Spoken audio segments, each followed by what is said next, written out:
उत्पन्ना एकादशी संपूर्ण व्रत कथा। मार्गशीर्ष माह की कृष्ण पक्ष की एकादशी तिथि को उत्पन्ना एकादशी के नाम से जाना जाता है। ऐसी मान्यता है कि इस व्रत को करने से व्यक्ति को पिछले जन्म के पापों से भी मुक्ति मिल जाती है। उत्पन्ना एकादशी का व्रत करने वालों को इस कथा का पाठ जरूर करना चाहिए, तभी मिलता है व्रत का पूरा फल। युधिष्ठिर ने पूछा, भगवन, पुण्यमयी एकादशी तिथि कैसे उत्पन्न हुई? इस संसार में क्यों पवित्र मानी गई तथा देवताओं को कैसे प्रिय हुई? श्री भगवान बोले, कुंती नंदन, प्राचीन समय की बात है, सत्ययुग में मुर नामक दानव रहता था। वह बड़ा ही अद्भुत, अत्यंत रौद्र तथा संपूर्ण देवताओं के लिए भयंकर था। उस कालरूपधारी दुरात्मा महासुर ने इंद्र को भी जीत लिया था। संपूर्ण देवता उससे परास्त होकर स्वर्ग से निकाले जा चुके थे और शंकित तथा भयभीत होकर पृथ्वी पर विचरा करते थे। एक दिन सब देवता महादेव जी के पास गए। वहां इंद्र ने भगवान शिव के आगे सारा हाल कह सुनाया। इंद्र बोले, महेश्वर, ये देवता स्वर्गलोक से भ्रष्ट होकर पृथ्वी पर विचर रहे हैं। मनुष्यों में रहकर इनकी शोभा नहीं होती। देव, कोई उपाय बतलाइए। देवता किसका सहारा ले?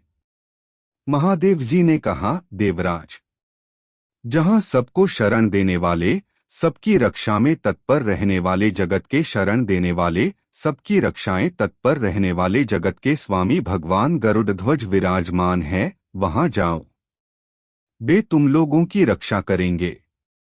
भगवान श्री कृष्ण कहते हैं, युधिष्ठिर, महादेव जी की बात सुनकर परम बुद्धिमान देवराज इंद्र संपूर्ण देवताओं के साथ वहां गए।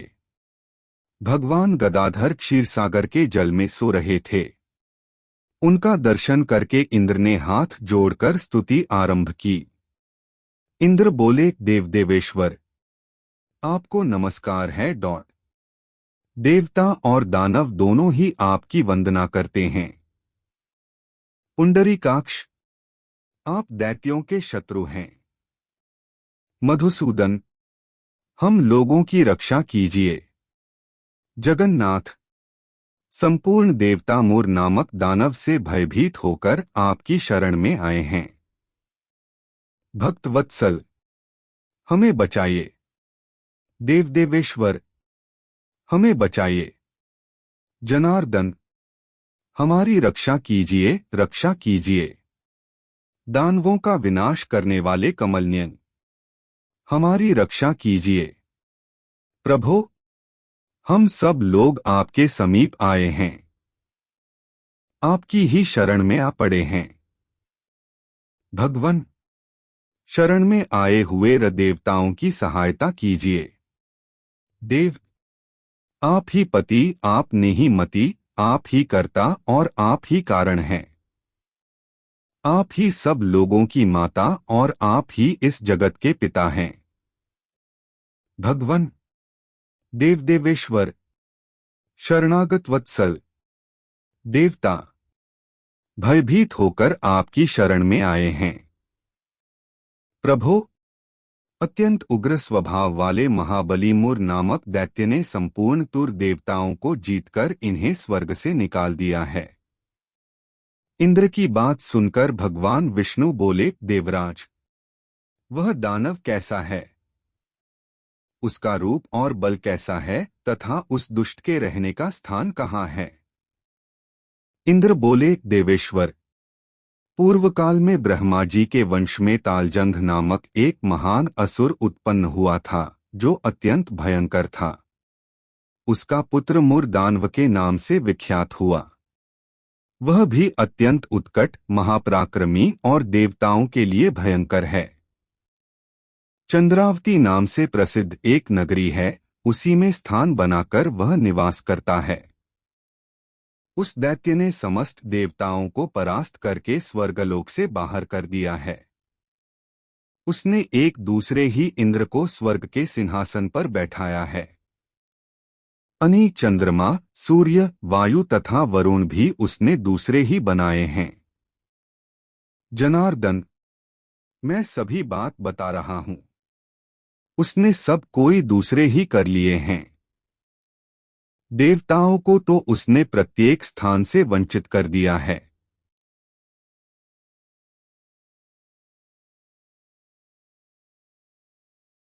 इंद्र का कथन सुनकर भगवान जनार्दन को बड़ा क्रोध हुआ।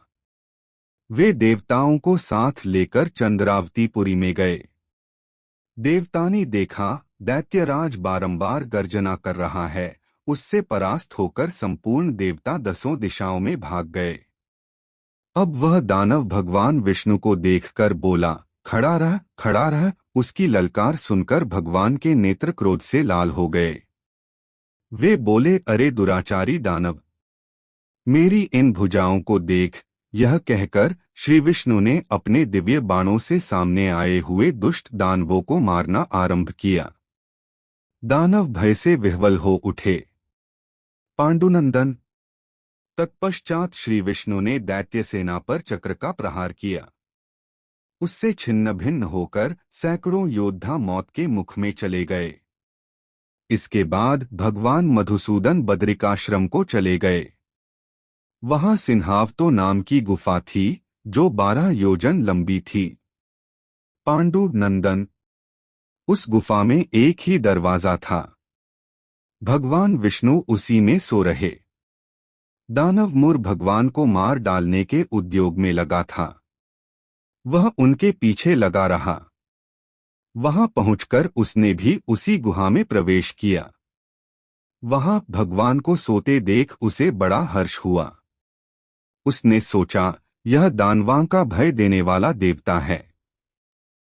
आथ निस्संदेह में इसे मार डालूंगा। युधिष्ठिर दानव का इस प्रकार विचार करते ही भगवान विष्णु के शरीर से एक कन्या प्रकट हुई जो बड़ी ही रूपवती, सौभाग्यशालिनी तथा दिव्य अस्त्र शस्त्रों से युक्त थी। वह भगवान के तेज के अंश से उत्पन्न हुई थी। उसका बल और पराक्रम महान था। युधिष्ठिर, दानवराज मुर ने उस कन्या को देखा। कन्या ने युद्ध का विचार करके दानव के साथ युद्ध के लिए याचना की।